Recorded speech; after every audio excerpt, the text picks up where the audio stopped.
Assalamualaikum warahmatullahi wabarakatuh. Perkenalkan, saya Wulandari Abaluntu dari kelas 4C dengan NIM 131421176. Baik, di sini saya akan memaparkan materi saya dengan berjudul Hukum Administrasi Pembangunan. Langsung saja kita masuk di pengertiannya.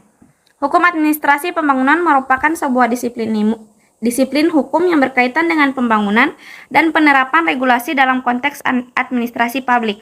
Hukum administrasi pembangunan mencakup aturan dan regulasi yang memastikan bahwa pembangunan dilakukan dengan cara yang aman, efektif, dan berkelanjutan. Beberapa hal yang perlu dipahami dalam hukum administrasi pembangunan. Yang pertama, peran hukum dalam kebijakan pembangunan. Hukum administrasi pembangunan berperan penting dalam pembuatan kebijakan pembangunan yang efektif dan berkelanjutan. Beberapa hal yang perlu dipahami. Pertama, memastikan kebijakan pembangunan sesuai dengan hukum dan regulasi yang berlaku. Kedua, memastikan kebijakan pembangunan memperhatikan aspek keamanan dan kesejahteraan masyarakat. Ketiga, memberikan perlindungan hukum bagi warga negara yang terkena dampak kebijakan pembangunan. Yang kedua, peran hukum dalam pengawasan pembangunan. Hukum administrasi pembangunan juga berperan dalam pengawasan pembangunan untuk memastikan bahwa pembangunan dilakukan dengan cara yang aman, efektif, dan berkelanjutan. Beberapa hal yang perlu dipahami dalam hal ini. Yang pertama, memastikan bahwa semua pihak yang terlibat dalam hukum pembangunan mematuhi hukum dan regulasi yang berlaku. Kedua, menyediakan sarana hukum bagi masyarakat yang ingin mengajukan gugatan terkait dampak pembangunan. Ketiga, memastikan tindakan hukum terhadap pelanggaran hukum dan regulasi dalam pembangunan.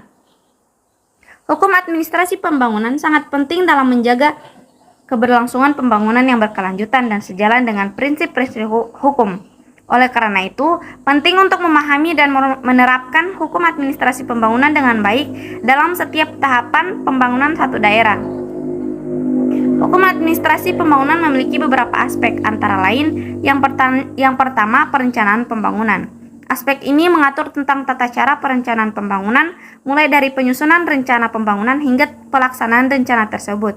Kedua, pengadaan barang dan jasa. Aspek ini mengatur tentang tata cara pengadaan barang dan jasa yang dibutuhkan dalam pelaksanaan pembangunan, meliputi proses lelang, kontrak, hingga penyelesaian perselisihan. Yang ketiga, pengawasan pembangunan. Aspek ini mengatur tentang cara pengawasan terhadap pelaksanaan pembangunan, termasuk pengawasan terhadap kualitas dan keamanan dari pembangunan yang dilakukan. Terakhir, penyelesaian perselisihan. Aspek ini mengatur tentang tata cara penyelesaian perselisihan yang berkaitan dengan pelaksanaan pembangunan, baik antara pihak yang terlibat dalam pembangunan maupun dengan masyarakat. Baik, itulah hasil pemaparan materi dari saya. Jika ada kesalahan kata, mohon dimaafkan. Wabillahi taufiq wal hidayah. Wassalamualaikum warahmatullahi wabarakatuh. Sekian dan terima kasih.